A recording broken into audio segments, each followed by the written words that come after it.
That sounds very final. Yeah, I know. I feel exactly that sense of finality. But yeah, all the best. Started the streams, started the recording. Now I need to do the broadcast. Okay, and we are live. So, Hello. hi guys. I think hopefully we are live. Instagram. Okay, now I can't hear anyone. I Okay, now I Wow. hear it. is the audio fine? Can Yes, I can someone hear you. Yes, check I and tell think us so. maybe? Yeah. Okay, sure, great. So, hi everyone. We are back with our third session of in the series of live sessions that we are doing on because it's Third Lane's birthday, and today we have with us women writers of fiction who have written for us in the past issues. So, am I still audible? Because Yes. Skype is telling me that there's some background noise. Yes, you're audible. The sound is fine, right? Yeah. Okay. Great. Yes. So yeah, I let me just quickly do a quick round of introductions. Um, Before that, co-hosting the podcast with me is Shejuti. Shejuti was also there in yesterday's live for those of you who tuned in. She has been a regular reviewer for Third Lane. She runs the book review column for us. It's called Book Talk. Go check it out. Because she talks about really cool books there, that books that not many people are talking about at the moment. That's our agenda for that column. So she's almost part of the team. So we've invited her to co-host the podcasts with us, and she's here today. So hi, Shetuti. And Hi. on the panel joining us, hi, joining us are Sarveshwari Sai Krishna. She wrote flash fiction for us. Actually, all three writers that we have today, they have written flash fiction for us. We have Tejaswini and we have Salini Vineet. So Salini is a writer. She's based out of Bangalore. She writes a lot of things. She writes prolifically. She's been published in a lot of magazines like Bombay Review, Cafe de Censors, and of course Third Lane. Um, so Tejaswini is a lawyer and a writer, so she juggles both. And she's also been published in a lot of magazines and international anthology by Spitty Cat Press.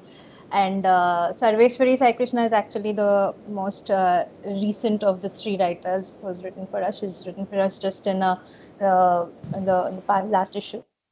So she has also had her stories published in TMYS, and she's working towards her MFA creative writing. So welcome all of you guys, and thank you so much for joining us today. So yeah, Thank you, uh, Priyanjana. yeah. So I think we can maybe just start off with your journeys, because this is essentially a podcast that is about celebrating women who are writing fiction and who have somehow managed to carve out their careers as writers, sometimes as full-time writers or sometimes alongside other professions like Tejaswini also here. So Salini, why don't you start? What do you do? Do you have you taken up writing as a full-time career? How did you start? Yeah. First of all, thanks for Third Lane for. I am getting some echo, so I just bear with me. Like I'm trying Sure. to cut it out. Yeah. So yeah, thank you very much for inviting me to this panel discussion. I am sure it's going to be wonderful. Uh, about my writing journey, like I started writing when I was very young. Like I started writing when I was in school, actually, like maybe in second or first standard. As far as I can remember, I have been writing. So I used to write when I was in school, and like there was a hiatus when I was in engineering. So I went to engineering, and I didn't write for almost 6 to 7 years. I didn't write anything. Then once I started my job as an engineer in Bangalore, got some time to like come back to writing. Salini, just a second. I mean, there's some issue with the audio. I think is it me Yes, or yes. is everyone facing Even I this? can hear my Is own she voice. audible to? Yeah, and the echo is also there, kind of. Okay, maybe Yes. maybe just try switching off and the mic and switching it back on again and try once more. Yeah, I think I'm just trying it. I think this is better. Okay, just let me try. No, I'm just still hearing the. Yeah, go on. Yeah, yeah. Maybe Fine. what if everyone mute or like? Yes, that should help. That should help. If Yeah, everyone we'll else just mutes. Yeah. So is it better now? Yeah, I think so. Okay. Then probably we can go ahead with like that. So yeah, as I said, I started writing very early age, like around when I was probably like as soon as I could write, I started writing. So then, as I said, there was a hiatus when I joined engineering, and I didn't write for almost 6 7 years. And like then I started I restarted my writing with Malayalam writing. So I am from Kerala, and I started my writing as a Malayalam writer, and I still write certain things in Malayalam even though I have moved to English. So after joining engineering, I started writing travel articles.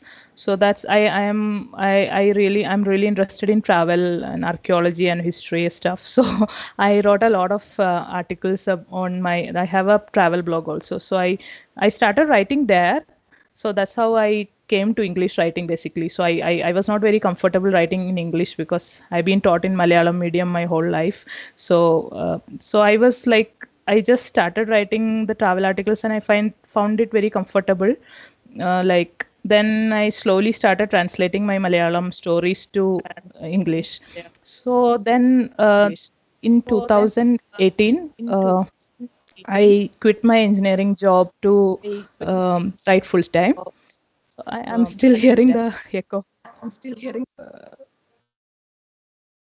Yeah, so now it's better, I guess. Yeah, so probably in 2018 I started writing full time. So much before that, I had written a travel guide, and I had published it on Amazon as a self-published book. Then I participated in Amazon Pen to Publish contest in 2019 and 2018 and 19. After 2018, I started taking up content writing and freelance writing, technical writing, all kinds of writing, so that I can supplement my income. And I've been writing fiction like for 2 to 3 years now. As you said, I really love to write a lot actually, even though like some of them get published, some of them don't, but I write a lot, like every day kind of. So that's about it, and I'm working on my debut novel now. It's like I'm in the process of sending it to publishers and getting rejected and all those stuff. So we'll come to that later, I guess. And yeah, that's about it. Thank you, Salini. Thank you. By the way, congratulations and on finishing that novel, because a lot of us, I mean, we just have that novel in our heads and we never get to it. So it's an achievement in itself to get it on paper and actually sticking through and finishing it. So yeah, Thank you. congrats and Thank all you the very best. much. We hope you get a publisher soon and we get Thank to you very read it. much. Yeah. Tejaswini, why don't you tell us a little bit about how you balance the twin careers, both of which I'm sure are quite demanding. Well, firstly, thank you for having me. Uh, Thank you for publishing my work and then therefore just coming here. See, I kind of like for me juggling both is not quite the issue really. I mean, I'm okay with both. Like it's not really that demanding, to be honest, because well, I like law and I like writing, so it's like you say, like when you are doing what you like, it's not really a burden. So yeah, sometimes I do feel overwhelmed with certain things that go around me, because I am kind of an emotional person, I guess. So I do feel overwhelmed, and sometimes there are days when I will not work properly on anything. There are days when I will take a break. There are months when I'll take a break from writing, or like, I can't really take a break from my career like that, but from writing, like now and then. So I mean, yeah, like, it's okay. It's not that of an issue. And I mean, if I like Shalini, if I were to talk about my own journey as a writer, like when I started and all of that, I think it's somewhat similar to hers, because I did start writing. At least I started being a storyteller very young, and this is because of my mother. She used to, like, I was a very slow eater, so in order to make me, eat fast, she used to tell me that, whatever cartoon you watch, you narrated to me, and what happened in your day, you narrated to me. So that's how I got into the idea of telling stories by narrating my day, narrating the cartoon shows I watched and everything. And then eventually you go to school, you have these compositions in front of you, your essays, you have to write essays, and I always picked the essay with, where they give a line and they write, like, continue the story, instead of going to these verses, like for and against arguments and all that. I never did any of those. Everyone asked me to, but they were easy to write, but I would always go for the story that was there. So yeah, I got into it early, but when I was doing my law and then my LLM for years, I think for almost 9 years, a little more than Shalini, for almost 9 years, I was not in writing at all. Like, I wrote legal articles, I wrote contents, and I was into content writing for a long time, very long time. But then I gave it up. Not that exciting for me. I mean, after a point, it gets a little bit boring. I did not continue as a content writer. But I got into fiction about. Actually, I followed my mom into this. She writes in Bengali, and when I saw her publishing prolifically at the age of, like, she started at 50, 55, and she's unstoppable. So I thought that if she can do it, why not me? And I basically started with self-publishing on various platforms, and then it's been okay. It's been nice. Getting published and stuff. It's nice. Yeah. So that's nice. I mean, I think that's we have two bilingual writers today. I mean, Tejaswini doesn't herself write in Bengali, maybe, but yeah, she's No, I also. have written two or three stuff in Bengali. I have. Yeah, so that's nice.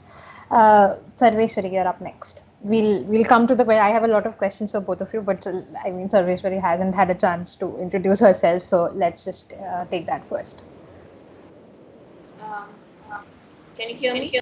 Is it echoing? No, we are. I think it's good. It's fine. Yeah. So how I started writing, I think somehow I got it into my head that my perspective matters, opinion matters. Come I back think 5 years everyone ago. should kind of go on mute to help so that we can hear her. Is it good now?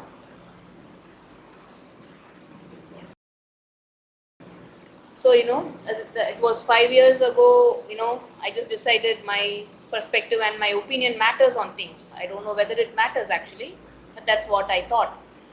And I have this, you know, quite a lot of characters in my head that talk to each other. They talk about things they like, things they don't like, on social issues, on personal issues. So many things going on in my head. So I thought, okay, just get it down on paper. Maybe I can chase some of them away. and I discovered they don't go away. Actually, they multiply. They're still in my head talking to each other, and I keep writing it down. So, there is no, uh, I just write because kind of to make sense of the world. I probably started 5 years ago, just to get certain clarity in things. That's all. And yeah, it's sometimes challenging. The most challenging part about writing is showing up. I would rather not. I hate to get up every day and stare at a blank page, but that is what I want to do. So I do that. I show up, whether I write or not, I show up. I sulk, I curse myself, and then I carry on. Sometimes good pieces come up and I get lucky. Other times they don't. Most of the times they don't. So that's it.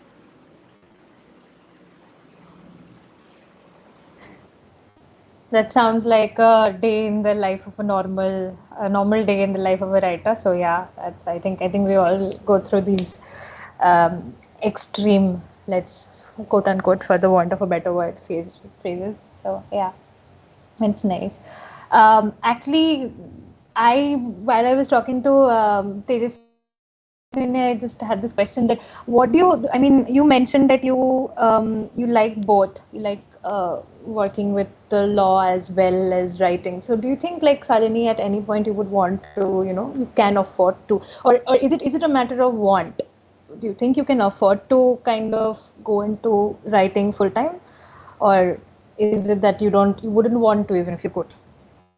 Uh, Look, if I could have my ideal life, I would be traveling all around the world, cooping myself up in places, for days and only writing and just shutting out the rest of the world. And the only connection that I would have to the rest of the world would be through my writing. But sadly, I can't do that because you have to be practical, right? And I have a family. So my mom's there and she would miss me, right, if I went away like that. So ideally, what I want, I cannot do that. Practically, look, I never planned on studying law, if I'm being honest. I never planned on it. But when I did study law, the subject made sense. That's it. That's all I want to say about it. Because I saw the world in a different way through all these years of studying law. I had a different perspective on the world when I started studying law. So what I think is, when I came back to writing after, my LLB and my LLM, I would not be able to write in this way before I studied law. This law, studying law has enriched me as a person to such an extent that I'm grateful that I studied law, because that bleeds into my writing in many different ways. I'm not necessarily writing, in fact, I have not yet written anything legal or thrillers. I think only one story I had written where there was a divorce case and stuff. Otherwise, I have not gone into that. But, you know, I'm just saying, like, the things you see when you study law, like the cases you come across while you're studying, and all these different case laws and everything, it gives you different perspectives from which you can work on. So putting my ideal dream, which is kind of like a utopian dream, away, while I would absolutely love to become a full-time writer, I think I will continue to do both, like full-time lawyer and full-time writer. Nothing is half-time for me, because one just keeps enriching the other. And when I write, I think, I have always kind of, like, if someone talks to me for a long time, I will try to, talk in metaphors and stuff, because I'm that kind of a crazy person. So when I write, like, as a storyteller, I also am able to, have a third person perspective on day-to-day life, which includes my profession.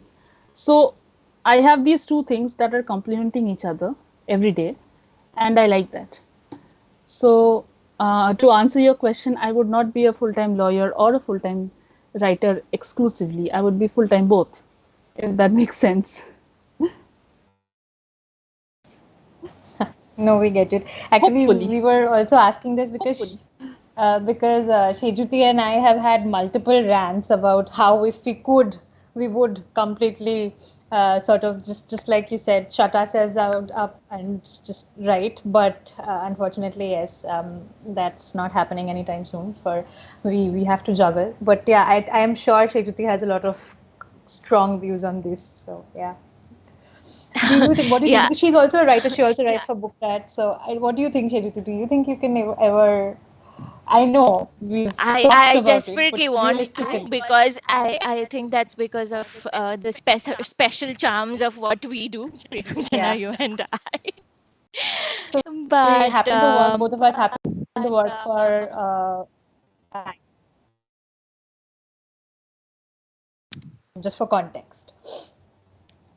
yeah, so this is what came out of working together. So you can guess how much we enjoyed our actual work.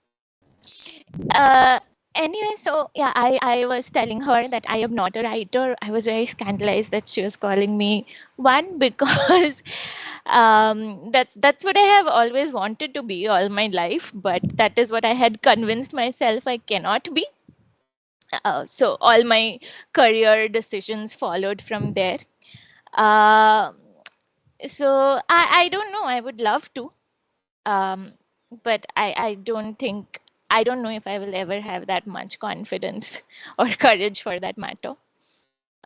But yeah, let's see. Who knows? Uh, so since we are going to eventually talk about women in fiction. Um, and you all spoke very passionately about your journey as a writer. So, where does gender fit into this? So, Virginia Woolf, for example, famously said that the writer is androgynous. Do you kind of agree with that sentence, or does gender always consciously or unconsciously play into your writing? And yeah, do you identify as a woman writer, or do you not like that kind of labels? So yeah, like I have when I started writing, or when I write, I never think that, like, okay, I'm a woman and I think in certain way, and I the gender, like whatever characteristics of being a woman will, like, seep into my writing. I have never even thought about that, because I don't know, I think, yeah, maybe there is a way women look at things and perceive things and process things, but I like to believe that it's not a very gender specific thing, but it's a very person specific thing, because the way people perceive things and process things and look at things are different for every person, no matter whether they are a man or a woman. So the gender aspect, yeah, like, it's a very very heated debate in Malayalam literature as well, because they have a specific section for women writing in Malayalam, and I'm very much against it, because I believe that there is nothing like women writing, men writing. It's after all writing, and I think it's different for everyone how you perceive, because it's all about how a person has been, the way we grow up, and the way the things we read, the people we meet, and the people we live with, the professions, and there's a lot of complex equations going on there.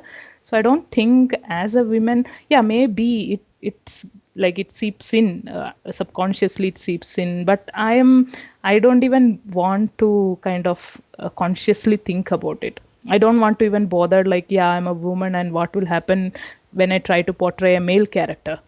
I portray a male character, and if somebody feels that, yeah, the male character is not up to the mark, or it's a women's perspective of a male character, I mean, I cannot do anything about it. So that's my take on that.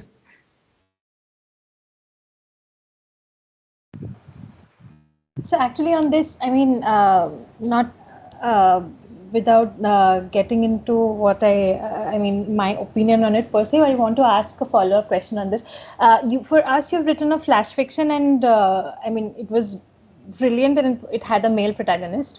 But then, of course, flash fictions do not have typically the scope to flesh out a character and give it too many layers. But when you're writing something a little more long form, you are working on your first novel also, after all. What about when you're writing a particularly, say, a difficult or a nuanced male character? Do you how do you approach it? Because yeah, I mean. How they so it's particularly, I think I would want to ask, how about the how does you okay, so how do I frame this? How do the male characters that you're writing approach the women characters that you're writing? How do you approach that angle is my question, basically, or do you not think Yeah, about it at all consciously? yeah. Yes.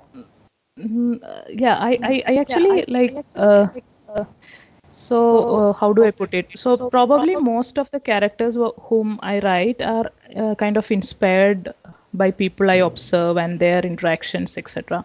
So I think I observe a lot, like men and women both, and how they interact with each other, and what happens, like when a woman approaches a situation, what happens, and a man approaches a situation, what happens. So most of these characters are like kind of fleshed out from what I have observed. It's not purely imagination. So I think more than being standing in a man's shoes and writing it, I think it's more important to observe very closely, like how a man would respond. So like if you if you have a good observation skill, and I think, but whatever I write, the male characters are right. I think they all have some characteristic which I want in a man for sure. Like the it's maybe it is subconscious, and even the novel I am writing, there is a male character, so it's being narrated from two protagonists. One is male and other is female.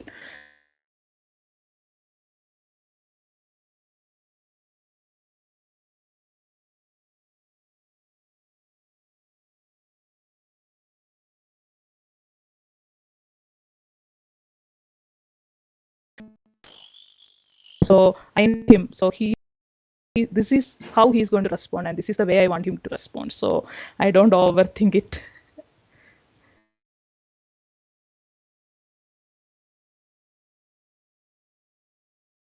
That's nice. I think that's one of the ways that we can, I mean, one of the most honest ways we can actually question gender stereotypes in writing, by writing characters, how we would see them around us and want them to behave, rather than thinking, will a man write this, or will a man say this, or will a woman do this in reality. So, yeah, but Chirti, you were seeing something, I think. Go on. Uh, no, I mean that's really interesting because I think as a reader and also as a person who thinks about gender and its associated complications a lot, I approach it from the other end.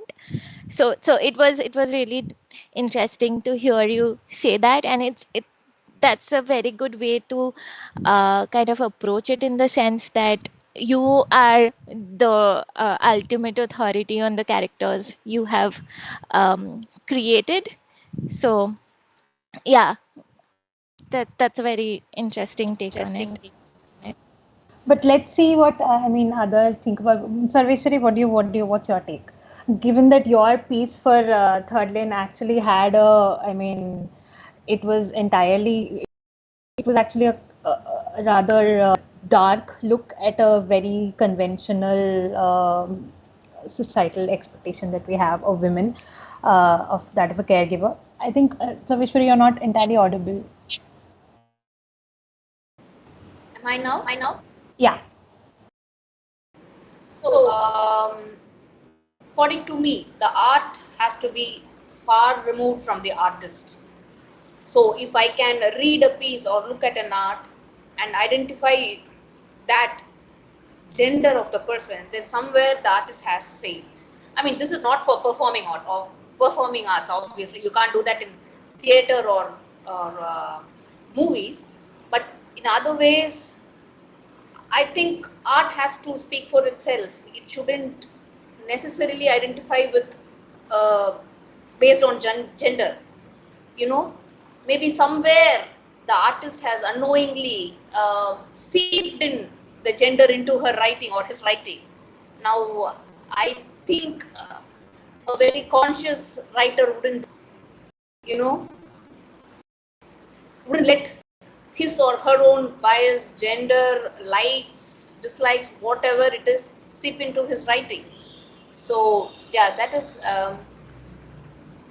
I, that is what to me it is. You know, if I can identify a piece of writing that this is written by a man or a woman, then somewhere the writer has failed, or at least, you know, didn't pay attention. You know, that's what I think. Maybe I'm wrong, but that's what I think. Maybe I'm wrong, but no, But do you also not think that your experiences as a woman will, whether you like it or not, shape your characters in some way? Given, for example, in your own piece, Lies, guys, go check it out. It's really beautiful. But yeah, the way you have actually approached the caregiver woman, uh, do you not think your own experience as a woman or your place in the world as a woman that feeds into how you have shaped that character? Do you think man would have written it the same way, or um, somebody hasn't been through essentially your experiences as a woman, or been nurtured by constant reminders of what the society expects of women, would be able to create a character like that or write a story like that too? I think, I mean, I'm still going to reach that stage, but if I hone my skills, I probably could slip into a man's character comfortably without actually, you know, letting myself know there. The author know, the writer know there. If I had to do the same story in a man's perspective, say for a son, for example, in view of, in the point of view of a son or a father or anybody, I think I could pull it off. Maybe there would be mistakes at this stage, but you know, I think I can do it. You know, a son shunning his father in a hospital, I can definitely do that.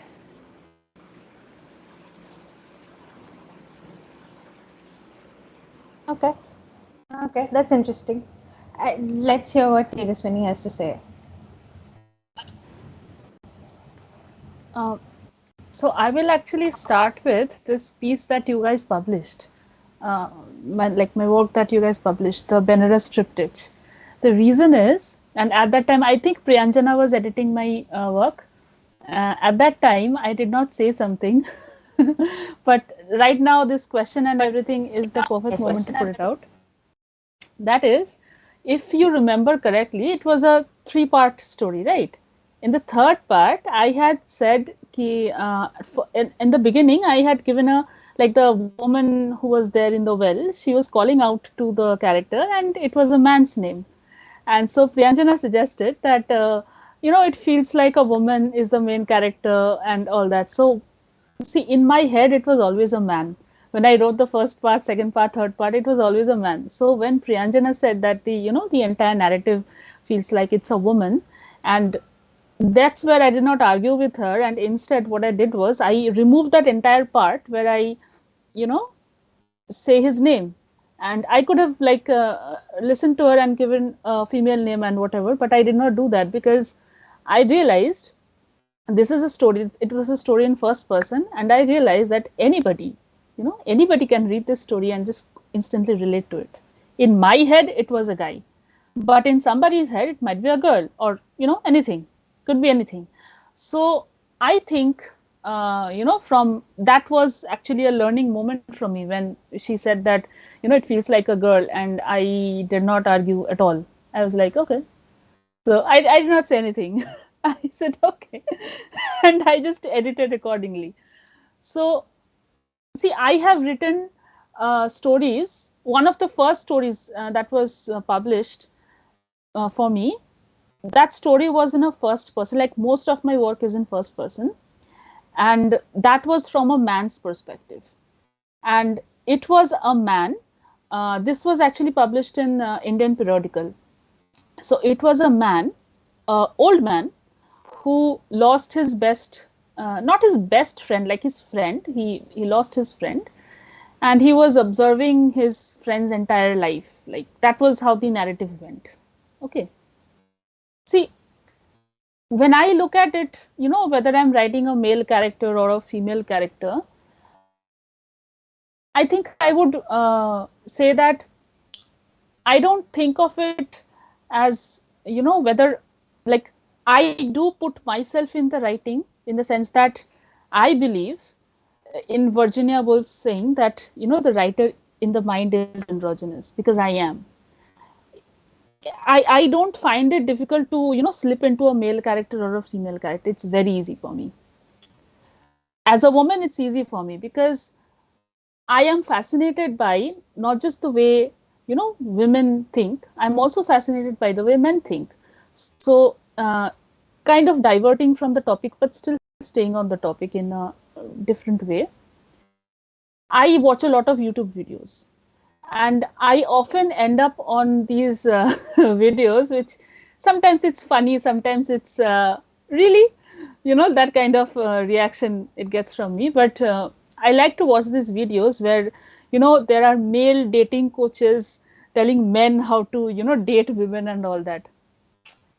Some of it is funny because don't talk to a woman like that. You will not never get a woman, because some of the advice is just absolute nonsense on those things. But it's fun to, see how they think, because that can be incorporated into the way I understand men. See, as much as I would want men to, think in a certain way, they will never think in a certain way. They will think however they want to think. You can't control the world.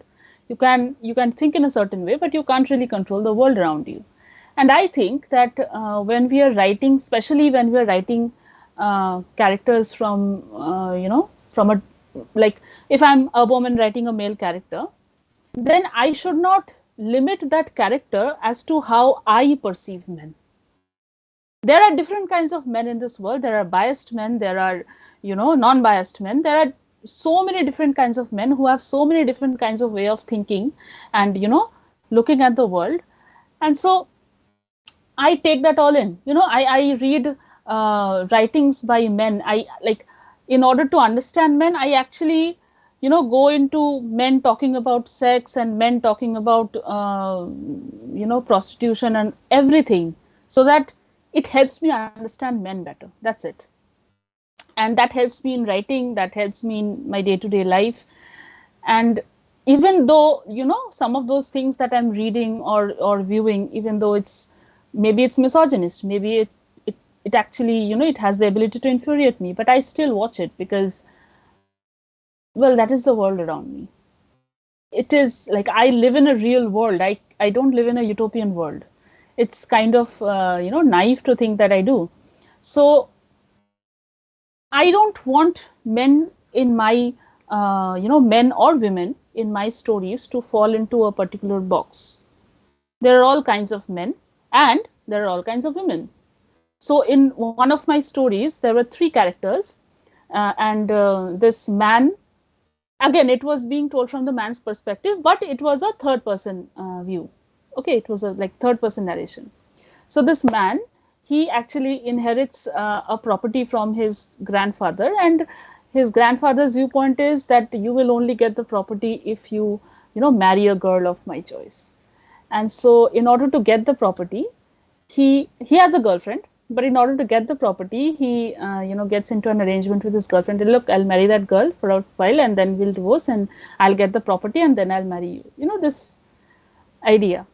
So these 2 women that are there in the story, these 2 women, they knowingly get into this arrangement, right? And they are 2 of the most complex and I think realistic women that I've ever written. Because look, neither of the genders, or no person, no group in this world, if any way you can classify people, People are not saints. People have their biases. People have their motivations and everything. People are gray characters. There are no black and white characters in real life. So I think when we are writing any character, whether it's a man or it's a woman, you keep that in mind. You don't, you know, you don't fit them into those stereotypes that have been created by popular, for by movies generally for a long time. Movies tend to create these characters and these stereotypical characters, especially commercial movies. You will find that damsel in distress, and you will find that. This evil woman, always sexy, always smoking, and all that. So, I mean, that's the part where I want to divert from, because you can think of it in a Game of Thrones pattern, that there are good people, there are bad people. They can be men, they can be women, they can be anybody. Doesn't matter. So I think what I'm trying to say through all of this is that it doesn't matter whether I'm writing a male character or a female character, as long as the character is human. That's what I'm trying to say. The character has to be human. I don't care if the character is male, character is female, because a lot of the times I am thinking in terms of, like, I tend to imagine a lot. So when I imagine a lot, I am often like, I am a very single person, but I'm often imagining myself in, let's say, a relationship. Not necessarily I'll be writing about that, but I'm imagining because I like to imagine. So there I'm having these, conversations, these imaginative conversations, imaginary conversations. I'm having those, and I'm speaking from both perspectives. So I'm used to it. I'm used to speaking from both perspectives, like, and like Shalini was saying about observation, like, I observe my parents, and they are two very different people. My father is very conservative, and my mother is on the verge of being liberal and conservative, somewhere in the middle, right? So she's both. And my father is extremely conservative. So that's the thing, like, my characters have to be human. It doesn't matter, like, whether the as Sarveshwari was saying, that the writer, like the reader, should not be able to tell whether it's a male person writer writing, or a female author, or who is writing. And I agree, like, why should they be able to say that who is writing, right? Because my writing should speak to you, and my writing should be universal. My writing should speak to everyone, and people should not feel attacked by my writing. I don't believe in that. And just be human and approach it as human. That's it. I have a follow-up question here, Okay. because to all of you actually, because all of your answers were kind of similar in that you believe in slipping into a character's shoes. So there's this very interesting line that I read in Latitudes of Longing, which is a kind of recent great book by Shubhangi Swarup. So there she says that in order to be a writer, you have to step into someone else's shoes, and you cannot do that unless you step out of your own. So, to what extent do you think it is possible to do that? In the sense that being a woman is not only about stereotypes, it's not only about gender binaries, it is also about our experiences. So, do you think that, if not in the characters that you're writing, if not in your perspective of male characters, but do you think that plays into The narrative. your decision of which are the stories that you want to tell? Like the stories that you choose to tell, the ideas that come to your head, the characters that live in your heads. So there does the experience of being a woman in a society which unfortunately does not treat its men and women as equal. Um, do you think that plays into the sort of the stories that you choose to tell? To add to that, I mean that's a pertinent question. But to add to that also, I mean, I think all three of you talked about how easy or how difficult it has been for you to step into the characters of, to a male character, into the shoes of a male character, while you're writing something. But also, I would like to extend Shetuti's question and ask, what about when you're reading a female character? What about then? Do you see gaps, or do you want to sort of view a narrative? Maybe not a character, because like Tejaswini said, that there are, like, I mean, a full-fledged novel has enough space for all kinds of characters. But even if there are good, bad, gray, all sorts of characters, there's usually, I mean, there are narratives for each of them. So does it affect how you decide on the narrative for a particular character or for the broader story? So yeah, Well, I think I we'll will start with start Saloni first. again. Okay, So, sure. so see, see, this is a two-part question. Like, one is how do I approach, like, what kind of stories I want to say, firstly, and the second is the while I'm reading the stories, right? So let's just go into the first one. That is, what kind of stories I want to say, and whether me being a woman and my experiences as a woman affect the kind of stories that I want to say. And to this, the short answer to this is no, because the thing is, I think stories are universal, right? So, in my opinion, I don't think I should be, I don't see it in a manner where I am writing a story which will only, like, only us, I am selecting the audience. I don't want to select the audience. If I'm writing a story from my own experience, if I'm only writing stories from, just my experiences as a woman, what I'm doing is I'm selecting the audience. And I am not going to select my audience. I want my stories to be universal. So, if, like, I might want to give a social message in a story, like we have these Disney animation stories, right? They have a message in those stories, but they are universal. Everybody can watch and enjoy them. So if I am dividing, the people who will watch my stories and who will, read my stories and who will be like, I don't think this is for me. I'm not even going to try reading it. I don't want that to happen. I want, you know, people will read, and well, if they are, they change their mind, or they think that, this is a way of looking at things, then they will make that decision on their own. But uh, for me, it's a strong no, that I will only write stories from my own experiences, because, like I said, I am choosing the audience, and that's not something I want to do.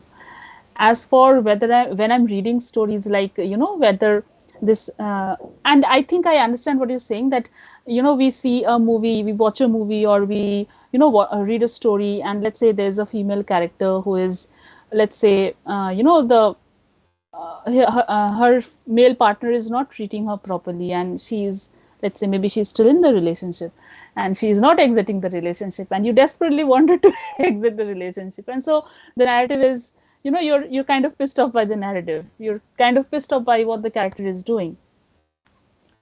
uh, as a reader, or as, and I will also bring movies and TV series into this, as an audience, when I'm watching, obviously I become, when I'm an audience, or when I'm a reader, obviously I am emotionally invested in the story, and I'm rooting for somebody, I'm not rooting for somebody, I'm an audience in that, right? But when I look at a story I'm reading, or a series I'm watching, or a, movie I'm watching, from the perspective of a storyteller myself, I'm not pissed, because there are different kinds of people in the world, and five different people are going to respond to the same situation in five different ways. So it is not at all surprising to me that a particular character, like, I would not respond in that way in that situation. Obviously, I would not, because I am a different person. But there are people who respond in that way. we want happy endings in our stories, and we want the stories to go in a way that we see life. But there are people who do not respond to the same things the way we would. So I think in stories that other people are saying, or movies that other people are making, they are bringing up different characters from life. And as an audience, or as a reader, I am picking sides. I am saying, no, this person should win and that person should be that, and let there be a win and all that. But again, when I'm seeing it from the perspective of a fellow storyteller to storyteller, then I get it. I get it. Okay, let's just quickly weigh in Salini and Sarveswari on that.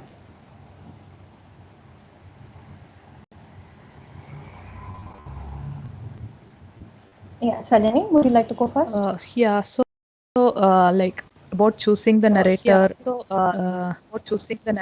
I think all the stories which I have written, I have never had. I mean, the stories when we like try to conceptualize them, um, when we try to to think about how to put it on, like how to put it on the paper, how to get it out of you, when the idea strikes, there will be like female and male characters within the story, but I don't know how I can explain this, but I never had a confusion that who should tell the story.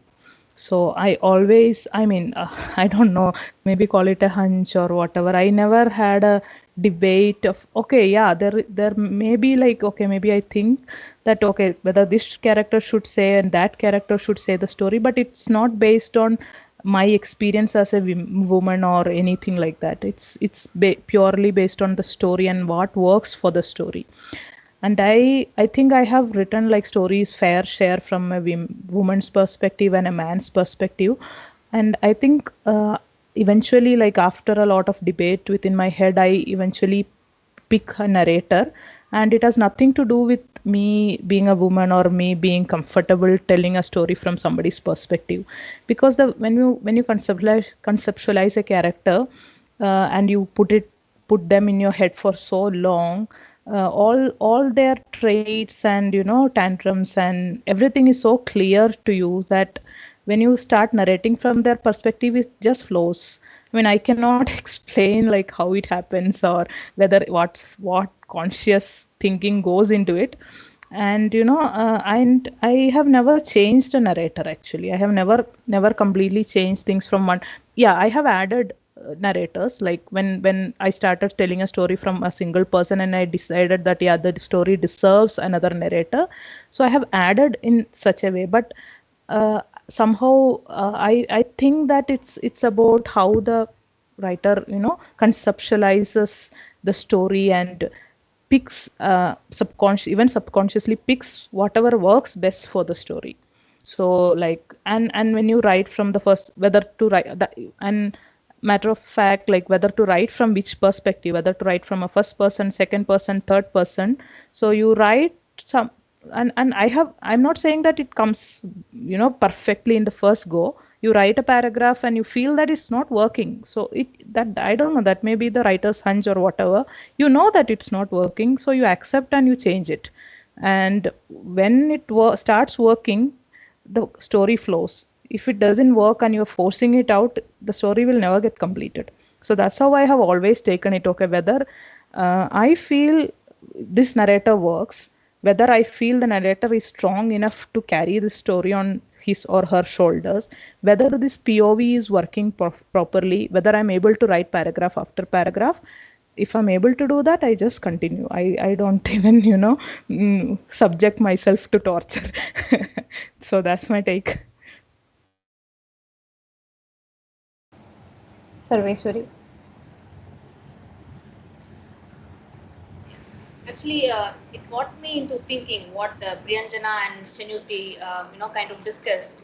Um, I wrote a satire story 2 years back, and thanks to my, androgynous name, everybody thought I was a male, because most of my characters don't have names. It is just the pronouns, you or I.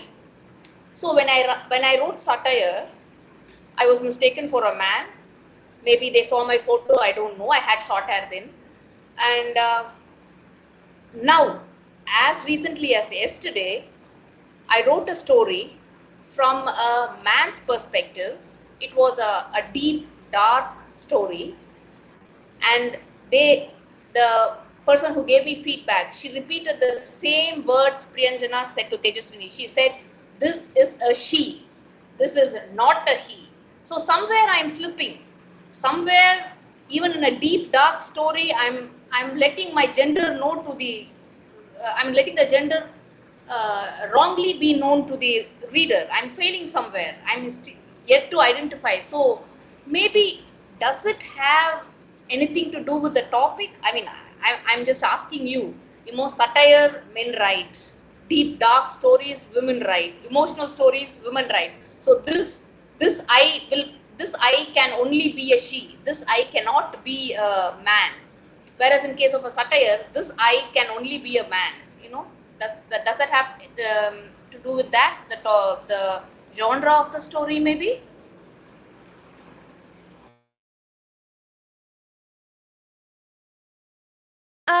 I think that might be the case, especially now, like in India. But that is, I think, changing all over. Um, but yeah, I personally feel that gender seeping into the story is not necessarily a bad thing. So, for example, there is this new emerging genre. I don't know if it can be called a genre, but something, a beast called autofiction, which is basically a mashup of memoir and novel. And so, funny story, everyone talked about their journey as a writer, and things that have inspired them. For me, funnily enough, the first thing, so I, like I said, I had always convinced myself that I was not a writer, even though till now none of my fiction has seen the light of the day, but my nonfiction has, and I can give the credit to that, and this seldom happens, I know, to one book, and that is My Brilliant Friend by Elena Ferrante. And that definitely reads as autofiction. You can definitely say that it's by a woman. So she is a recluse. We do not know what her identity is. Elena Ferrante is a pen name, and there was a lot of debate about who she is, and some critiques actually claimed that she was a man, and she actually came out and said that no, that is not true. Even though I don't want the world to know my identity, I wanted to know that I am a woman. So, and the reason that book appealed to me so much, is because it said that my story was important.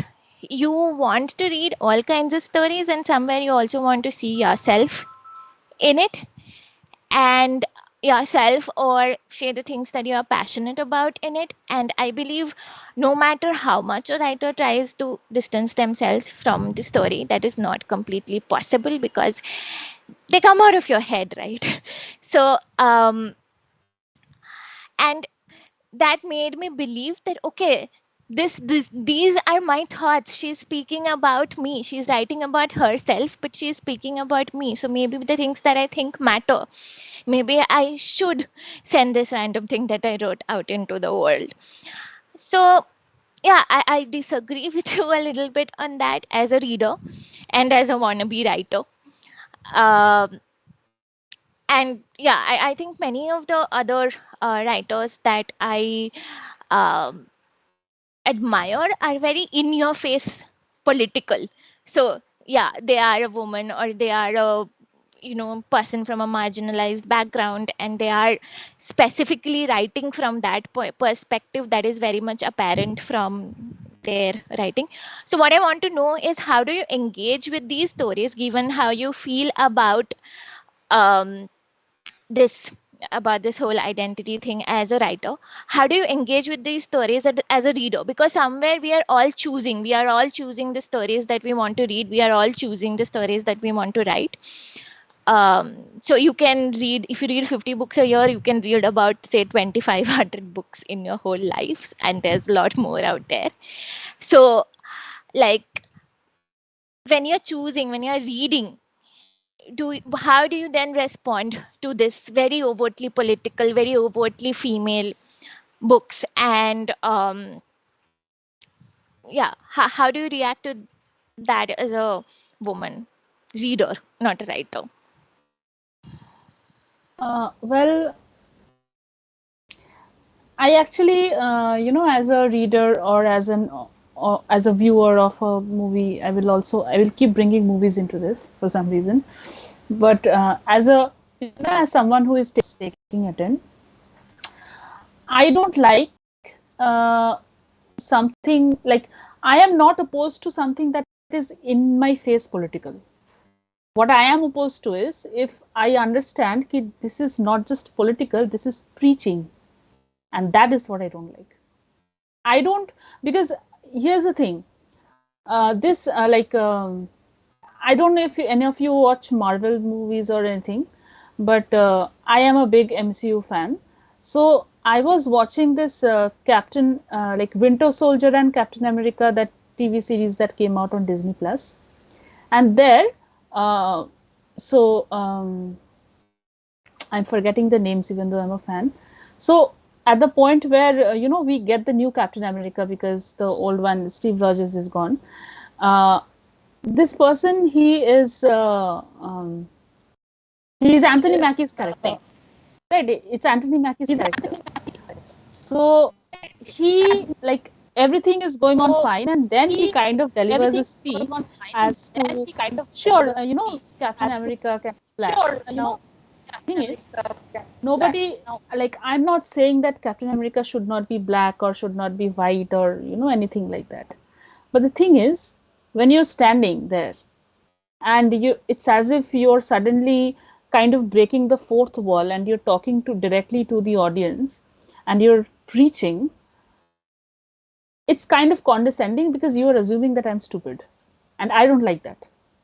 As a reader, as an audience, I don't like that. So I'm not opposed to political writing. I have written political writing.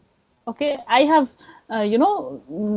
written something that is extremely political, like extremely. Like, it was based on this entire CAA and citizenship thing. So it was very political. But when you're writing something political, or let's say as when you're consuming something political, if it gets preachy, you just like, how do you feel? Like, imagine your parent is standing in front of you and giving you a lecture. You don't want to listen to that.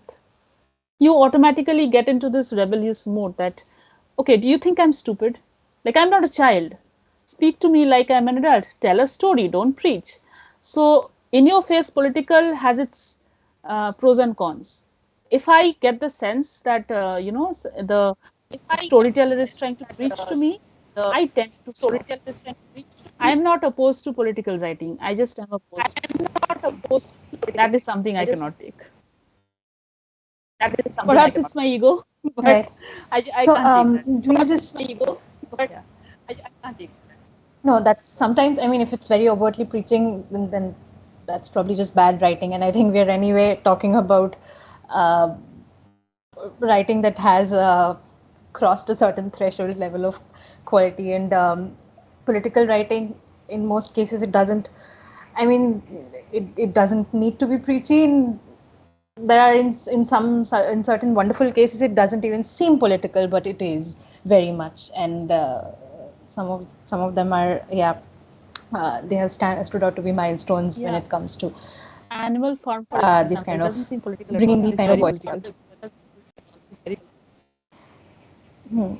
So yeah, I mean, that's just one of the examples. So yeah, let's take Sarveshwari and Saline's views on this. But before that, I mean, Sarveshwari said something very interesting then, because is it really about the kind of genre that she's writing, or the kind of writing that she's getting into, that's making people make certain assumptions about gender? Is that how we look at it? I mean, that's an interesting thought, but I also think it's very much it's very possible. Although in standing in today's times, it's probably not something as crass something as overt as genre. But I do believe there's a certain kind of bias that is going to come in. Maybe not towards the genre of writing, but I mean we have seen that through history, right? Like when the Bronte sisters wrote, for example. I mean, very similar to Elena Ferrante, but like centuries ago. Uh, a lot of people thought of them as men, particularly Emily Bronte, because they didn't think that a woman could write brutality like this. So that is not exactly genre, but Wuthering Heights is a very it has a raw element to it, and they did not believe that women could do that. So it's not genre, but it is kind of genre. I mean, it's a kind of writing ascribed to a particular gender. Um, and while that is changing now, but I think I read this article in possibly Indian Quarterly, that there was this woman. She was much like Salini. She said that I did not consciously actually think of this writing from a gendered perspective, but more and more reviews or feedback that I got from various publishers and editors, they kept telling me that it's very interesting how your writing seems almost like a man's. Then she kind of this writer, but this particular writer, she kind of got into a dialogue that why do you think so? What is it that is making you feel this way? And nearly all of it came out that her language, she was writing about people on the streets who are living on the streets and who are not um, coming from really a cultural position of privilege, so to speak. So and she got it. She thought that she got it accurate, but and she was writing men and women, children, all of it in this setting. So, but the feedback that she got is that she's been able to get the raw tone of the conversations quite right, and that is again a quality, or that is again a trait that was ascribed to some a man writing that. Okay, so you've written this pat, you've got this down pat, you've written like a man.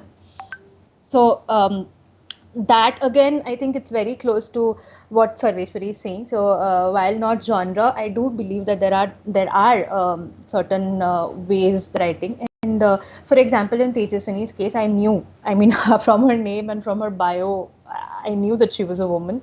But this is the other end of the stick, that sometimes the writing does a narrative feels like a woman to me as a reader. So. Which is why it just struck me as discordant that the character would turn out to be a man. But that is, I mean, when I heard her opinion now, it's very interesting because this was conceived of as a male character, and that just actually reminds me of this particular story that Toni Morrison wrote. And I think I've talked to Shejuti before about this. She did something very interesting wherein she wrote a story, and she not just tried, she did it perfectly, very consciously, to remove all racial codes from her writing. So she removed every possible information. She introduced two best friends, two women, best friends who fall apart and then get together again, all of that. But two friends, two women, one black and one white, and she never mentions which is which. And she removes, actually, not just doesn't mention which is which, but she removes every possible thing that can be ascribed to a black person and can be ascribed to a white person. And she wrote an entire story about it, and it's an experiment. It was a thought experiment then. It continues to be one today, because there hasn't yet been a consensus on what nobody is able to figure out what in her mind who was the black one and who was the white one. It's widely considered that it's your perception. I mean, who do you but then that is where the narrative comes into the picture. When a white person reads recitative, that is the name of the short story, they picture one of the characters as, oh, she's white, possibly because that is the narrative they want for the people they identify with. And when a black person reads it, they identify with someone else entirely, and that is the whole point of the story, I think. And that is also where I think we are, while stories are universal and should continue to be so, I don't think we can. I also don't think we can completely separate ourselves from the stories that we are trying to tell, primarily because we'll never stop identifying with people, with a certain set of people more. And I will end up, at least personally speaking, I will always end up telling stories that I identify with, because I will probably be able to tell them more honestly. I mean, to a more universal audience. I think that will always play in my mind, that this is the kind of story that I want to hear, that I like to hear.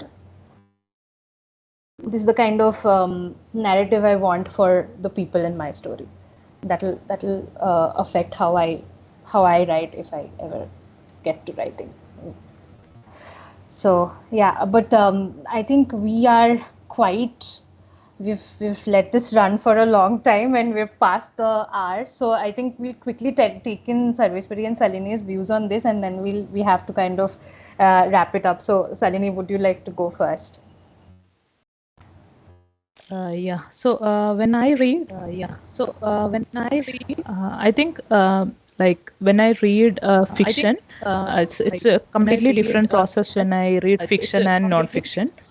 So when I read fiction, there are stories which I don't like as a woman, like especially stories with violence against women. And but the fact is, I still kind of read it.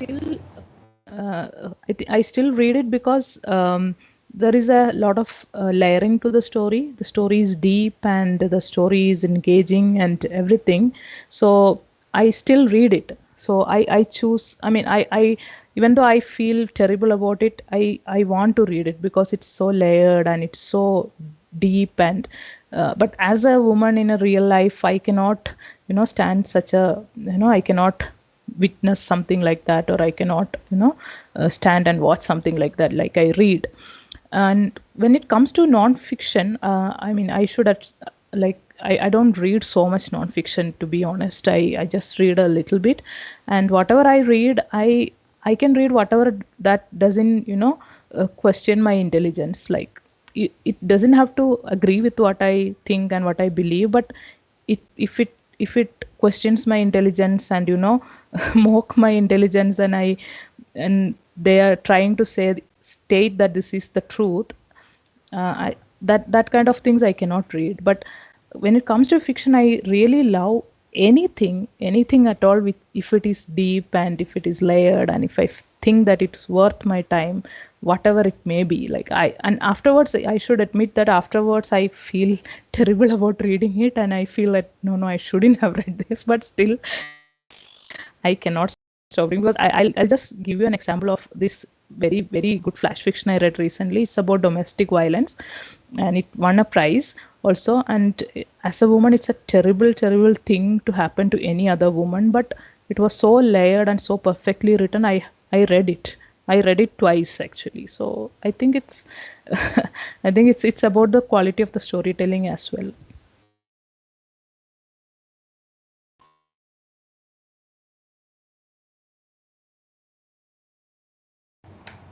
Right. Sarveshwari, what's your take on this? So the question was whether I would read in-the-face political books, or fiction, which is kind of siding with one. Was that the question? Would So I I think, prefer like political? Shejuti was what we were trying to ask here is that, given your views on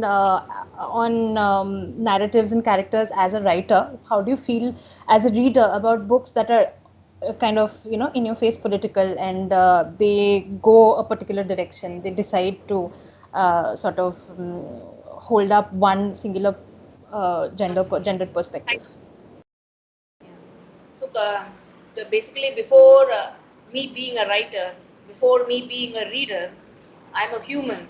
So what I will do is I will subconsciously search for books which agree with my views.